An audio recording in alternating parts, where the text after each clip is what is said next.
ഗുരുവായൂർ പോകുമ്പോൾ വെറും കൈയോടുകൂടി പോകരുത്. ഒരു ഉണ്ണി അവിടെ ഇരിക്കുന്നുണ്ടെന്ന് മനസ്സിലാക്കിക്കൊള്ളുക. ആ ഉണ്ണി എപ്പോഴും നിങ്ങൾ എന്തെങ്കിലും കൊണ്ടുവരുന്നുണ്ടെന്ന് വിചാരിച്ചിട്ട് വളരെ കൊതിയോടുകൂടി ഇരിക്കുകയാണ്. വെറും കൈയോടെ ഗുരുവായൂർ പോകരുത്, എന്തെങ്കിലുമൊക്കെ കൊണ്ടുപോകണം എന്ന് പറഞ്ഞു. അപ്പോ ഒരമ്മ എന്നോട് പറഞ്ഞു, ഗുരുവായൂർ പോയപ്പോ തന്നെ അമ്മ പറഞ്ഞു, ഞാൻ എപ്പോഴും ഭഗവാന് നല്ല താമരപ്പൂക്കൾ കൊടുക്കാറുണ്ട്, നല്ല ഭംഗിയുള്ള താമരപ്പൂക്കൾ. അപ്പൊ അമ്മ പറഞ്ഞു എന്റെ അടുത്ത്, ഞാൻ ഗുരുവായൂർ പോകുമ്പോ ഗുരുവായൂരപ്പൻ എപ്പോഴും നല്ല താമര കൊടുക്കും, അത് ഞാൻ അകത്ത് കൊണ്ടുപോയി വെക്കാറില്ല, അവിടെ ദീപസ്തംഭത്തിന്റെ അവിടെ നിന്ന് പ്രാർത്ഥിച്ചുകൊണ്ട് ഭഗവാന് കൊണ്ടുപോയി കൊടുക്കുന്നതാണ്. ആ അമ്മ പറഞ്ഞൊരു കാര്യം എനിക്ക് നിങ്ങളോടൊക്കെ പറയാനുള്ള കാര്യമാണ്.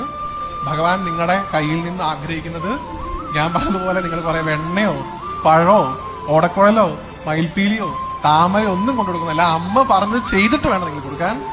ഭഗവാനോട് പ്രാർത്ഥിക്കണം, ആ താമര പിടിച്ചുകൊണ്ട്, ഭഗവാനെ ഇത് എന്റെ കർമ്മങ്ങളാണ്, ഞാൻ ചെയ്യുന്ന എല്ലാ കർമ്മങ്ങളും അവിടത്തേക്കുള്ള അർച്ചനയാണ്. ഗുരുവായൂർ പോകുമ്പോൾ വെറും കൈയോടുകൂടി പോകരുത്. ഒരു ഉണ്ണി